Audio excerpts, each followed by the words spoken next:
301 of the first round. And by the way, it was there is no 301. 301 is when he got the knockout.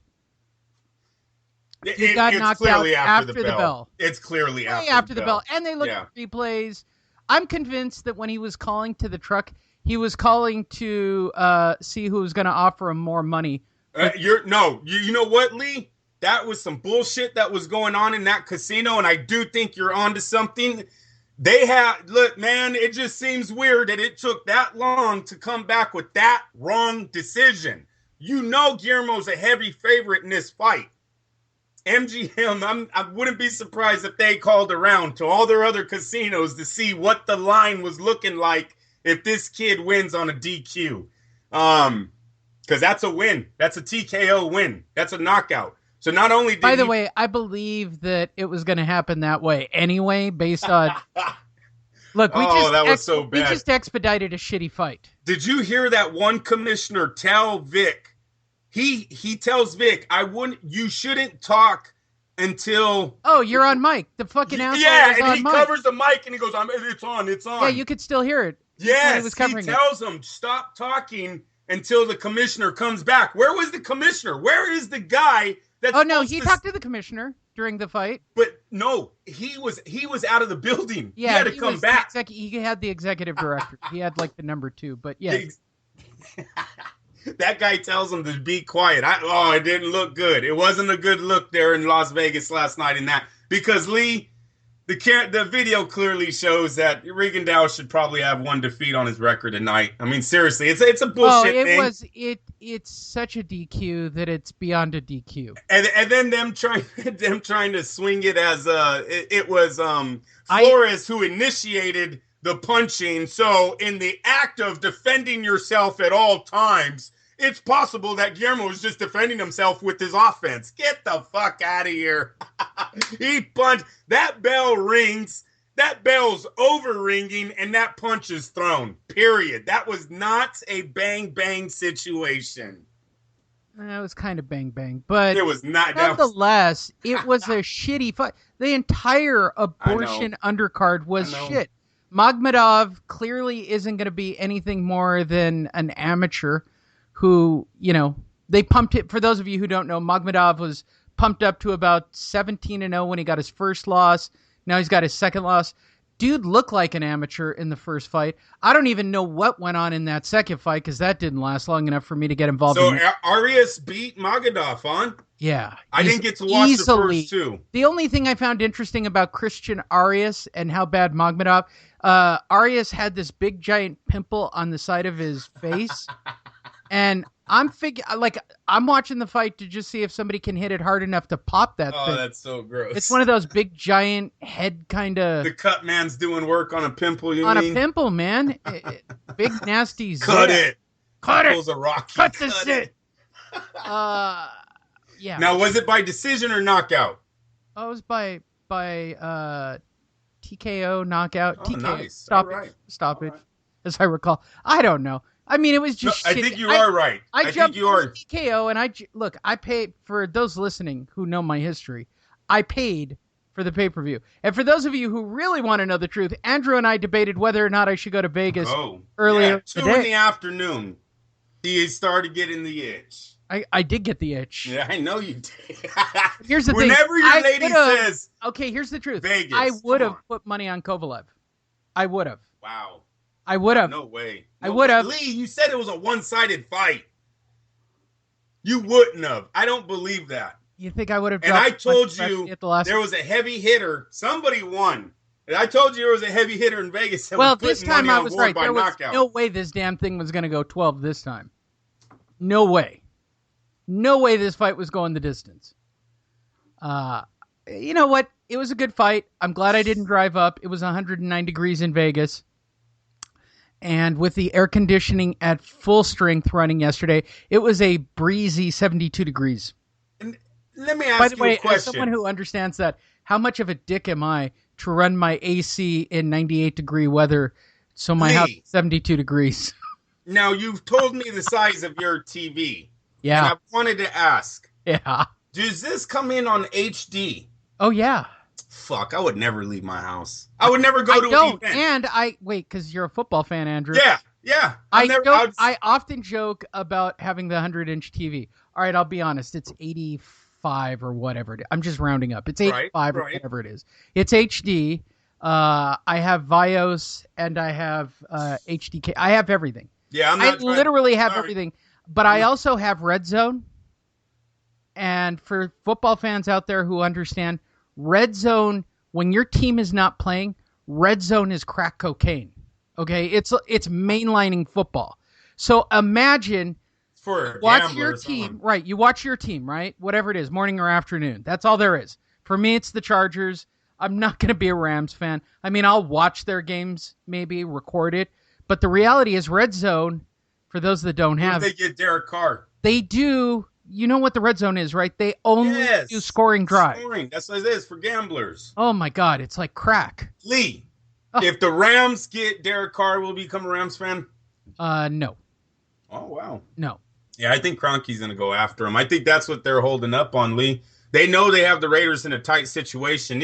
I don't care what Derek Carr feels about going to Vegas or not going to Vegas. They have the Raiders in a bad situation right now. They have all the power on their side. I think every agent in the league knows that Kroenke is going to need a face to open up that stadium in 2-3 years whenever it's finally completed. And every quarterback right now is trying to work a contract that will free them up in that timeline so they could be available if the Rams do not find an answer in the draft. And it looks like Goff is not going to be that answer. So I tell you, I think Derek Carr is trying to work a deal that would leave him open for suggestions in LA in 2020.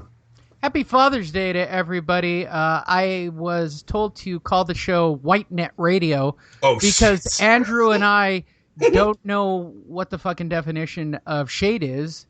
We both got it incorrect last week. Oh, what do you mean? Shade is not what you think. Shade well, I told you. I thought it was... Well, you thought you're taking it literally. I got it from a Lamont... What is it called? The word would be shadow. Shadow, not shade.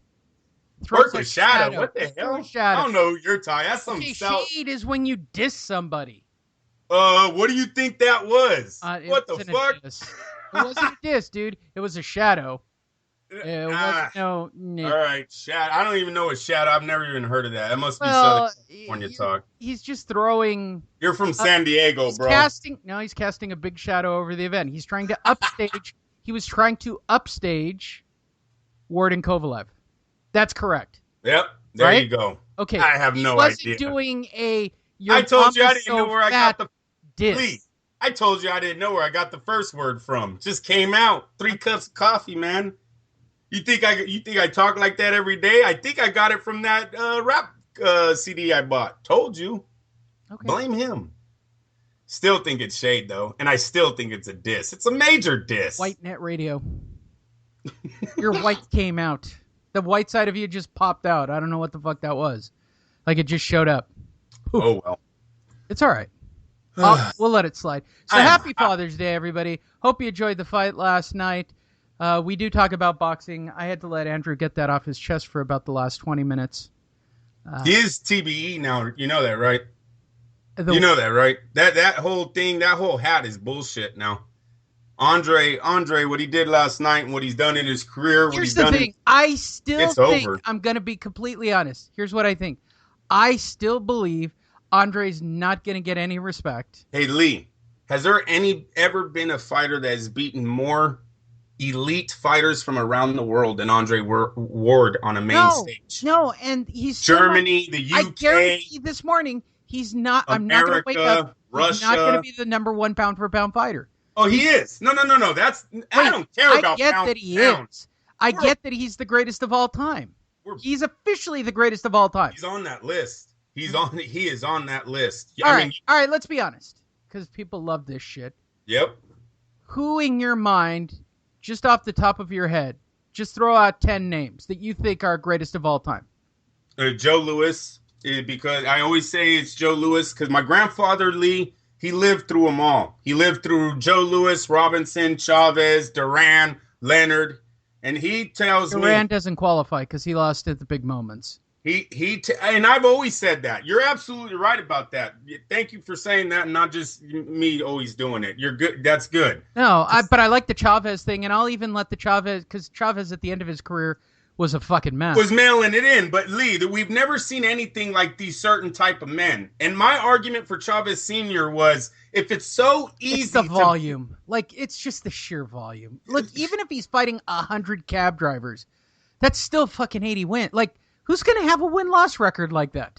That's crazy. 89 in a row, fighting once every 2 months for like 10 years. It's inevitable that he's going to run into a Frankie Randall. Unified two divisions. A Sweet Pea, or, or he a ran into age. He ran into age. I don't know. That didn't have anything to do with Randall. Lee, Randall was prime, nobody touches him. Fight. No, Randall was the right guy.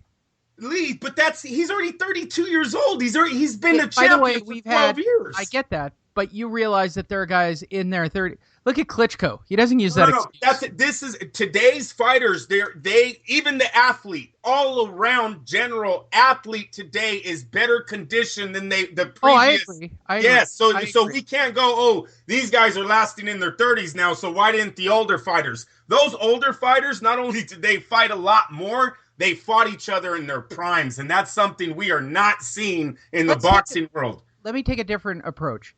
Modern day, for your lifetime and my lifetime of really watching boxing, which is what? Last 20 years, you and I both really got hot. You want my best? Give me. Number one is Roy Jones Jr. Roy Jones Jr. is the greatest fighter that I've ever seen in my era. Which Roy? Roy. The prime. Prime. Roy Prime. Yeah, I believe when you're talking about these elite bunch, you got to hold it in their prime, because that's what you're judging them on. You're judging when their skills were at the best. Number 2 is Chavez Sr. Okay. Number 3 would be Bernard Hopkins. Okay. Good call. Number 4 would be Oscar De La Hoya. Okay. And then at number 5, I bring in Floyd. All right.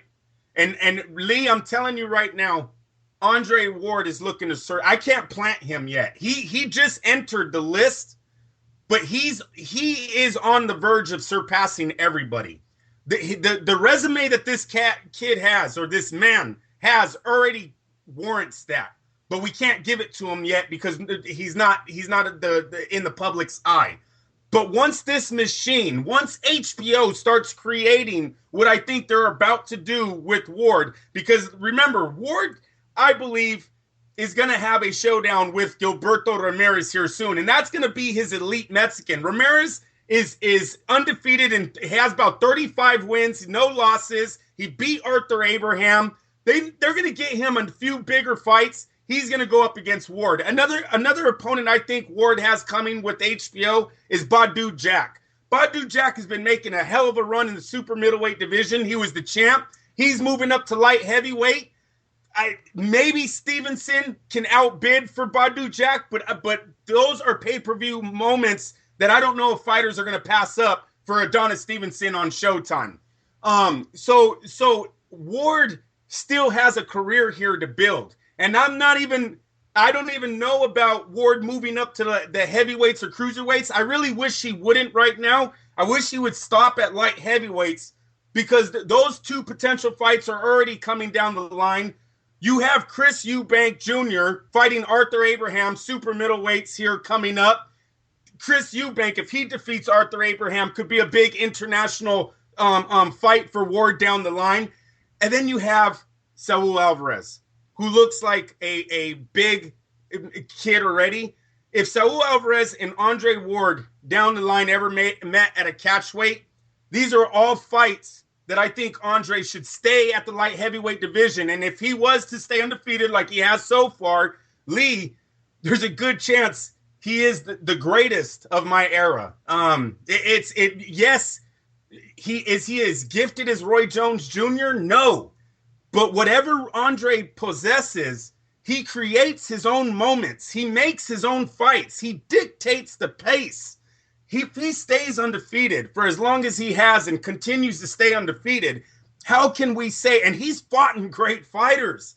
This is the thing about Ward. This kid has been the underdog so many times. So many times the media has said he's going to lose, and he's winning, and he's continued to win. And Lee, I promise you, this didn't start as a pro. When I listened to